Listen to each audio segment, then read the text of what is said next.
Okay, we're starting off this video with number 10. Tell which of the following triangle dimensions could not be those of a right triangle. Okay, so again, we're going to be using a squared plus b squared equals c squared. I'm not going to have enough room to write, so I am going to get my handy dandy calculator out. And I am going to use it.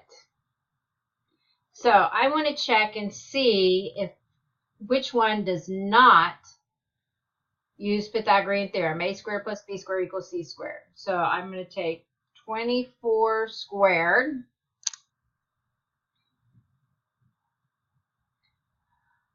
plus 32 squared. And I'm going to get that 1600. And I want to see, does that equal 40 squared? Yes, it does. So A is out because it does follow Pythagorean theorem. Okay, B, I'm going to have 30 squared plus 72 squared. That equals 6084. And 78 squared is 6084. So B is out. B follows Pythagorean theorem. 27 squared plus 36 squared is 2025, and 45 squared is 2045. Well, that kind of leaves us with one answer because all three of those met with the Pythagorean theorem. So we have 5 squared plus 12 squared, and if you've learned your Pythagorean triples, that's 169. 15 squared is 225. They don't match. So that means that D is my correct answer because it is not a right triangle. Not a right triangle. My answers didn't match. Number 11, round GH to the nearest hundredth. That means this one here, that's my hypotenuse. Here's my theta. Because theta is 35, that makes the 19.8 my adjacent side. So that means I need to use adjacent over hypotenuse, and that is going to be my cosine function. So I'm going to have cosine of 35 because I use my theta, my angle, and that's going to equal 19.8 over h. And we've discussed in class whenever the variable is on the bottom, the cosine or the trig function and the variable switch places. So h is going to be equal to 19.8 over the cosine of 35. So I'm going to type that into my calculator. But first, I want to make sure I'm in degree mode, and I am not. Since I'm dealing with degrees, I need to make sure I'm in degree mode. Now that I'm in degree mode, I can type that in, 19.8 divided by cosine of 35, and I get 24.17. And that's going to be answer choice D. Jesse's building a ramp for loading a motorcycle on a trailer. The trailer is 4.7 feet off the ground. To avoid making it too difficult to push a motorcycle up the ramp, Juanito decides to make the angle between the ramp and the ground 25 degrees. To the nearest hundredth of a foot, find the length of the ramp side. Find the length of the ramp. It says AC. So this is the side I'm trying to find. If this is my theta, then that means 4.7 is my opposite side, and that means side AC is my adjacent side. So the trig function that uses opposite over adjacent is tangent. So tangent of 25 degrees equals 4.7 over the x, the side I need to find. Again, my variable is on the bottom, so that means these two are going to switch. So x is going to equal 4.7 divided by the tangent of 25. Then I'm going to get to my calculator. And I'm going to type in 4.7 divided by tangent 25. and I get 10.07, and that's going to round up to 0.08, so that's going to be answer choice D. Moving on to the next page, an eagle 208 feet up in the air spots its prey on the ground. The angle of depression to the prey is 35 degrees. What is the horizontal distance between the eagle and its prey? So angle of depression means here's the eagle and he's looking down at his prey. Because his line of sight is parallel with the ground, that makes it alternate interior angles, which also makes this angle 35 degrees, and that's going to be our theta. That makes 208 our opposite side, and that makes x our adjacent side. So the trig function we're going to be using is tangent.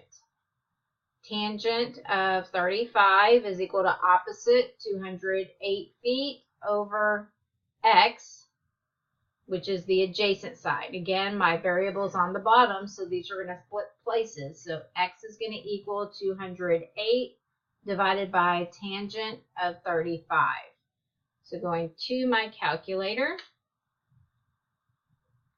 I'm going to type in 208 divided by tangent 35, and I get 297.1. That's going to be C. Number 14, the vertices of the quadrilateral WXYZ are 5, -1. So I'm going to plot that point.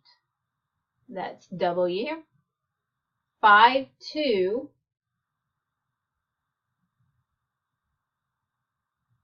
There's X, 8, -1.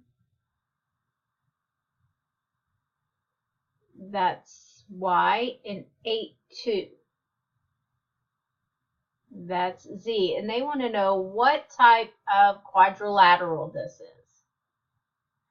Okay. Well, I could tell you it's every single one of them here.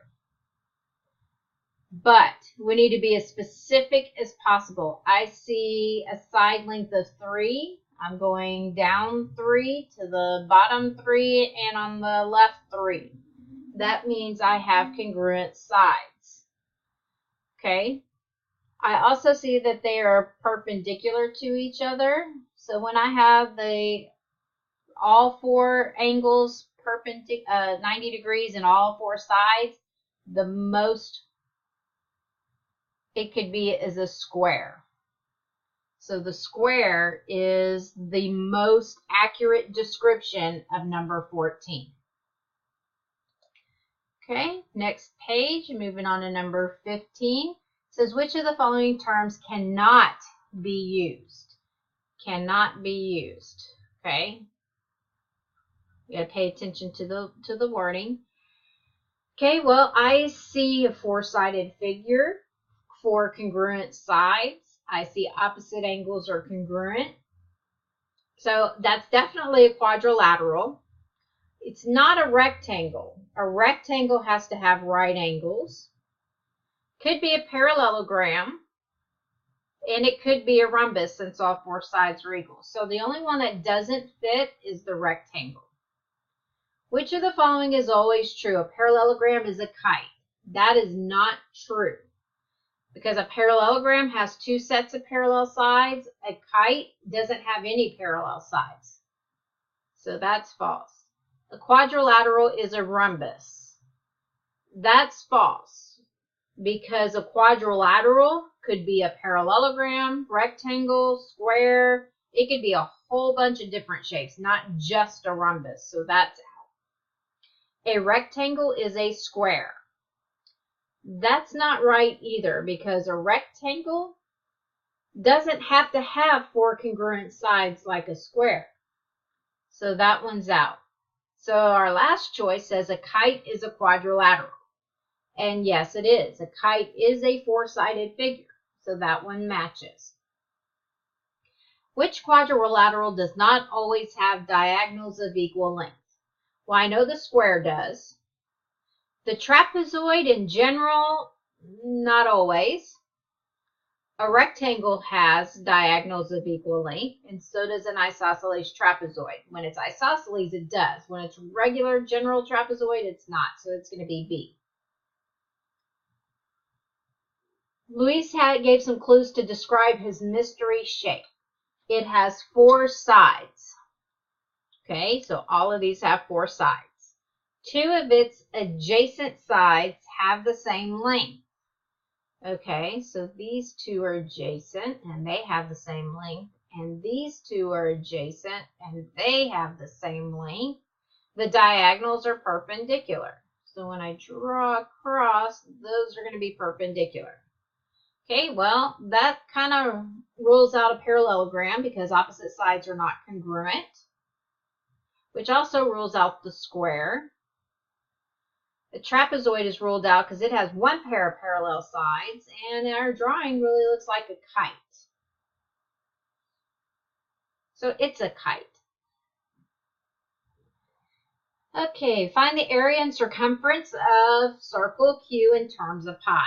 Okay, well, our area formula, which is on your formula chart, is pi r squared, and your circumference formula is 2 pi r.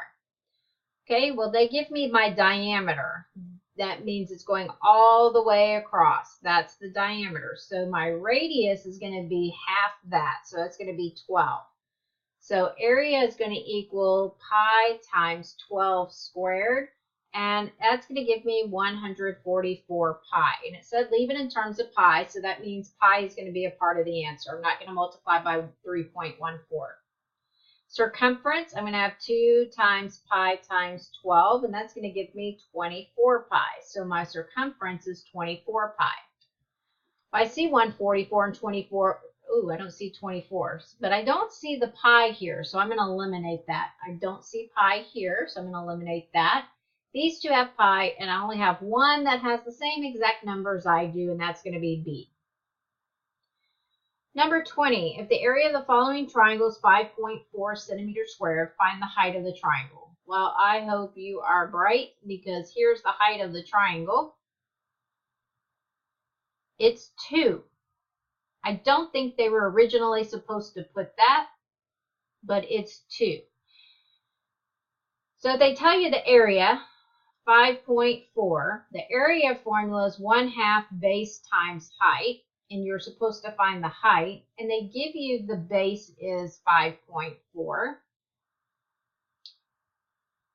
times the height. Then half of 5.4 is going to equal 2.7 times the height.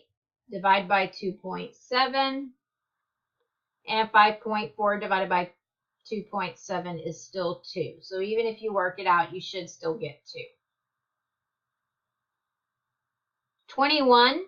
I have the area of a trapezoid. It says base 1 is 13, base 2 is 16, and the height is 3. So the formula is 1/2 base 1 plus base 2 times the height. So I'm going to plug those numbers in. I'm going to substitute those in. I'm going to have 13 plus 16 for base 1 and base 2, and then I'm going to substitute in 3 for the height. Order of operations kick in here. Got to do parentheses first, so that's going to give me 29. Times 3. And then I'm going to type that into the calculator. 1/2 times 29 times 3. And that gives me 43.5, which is B. 43.5, which is B.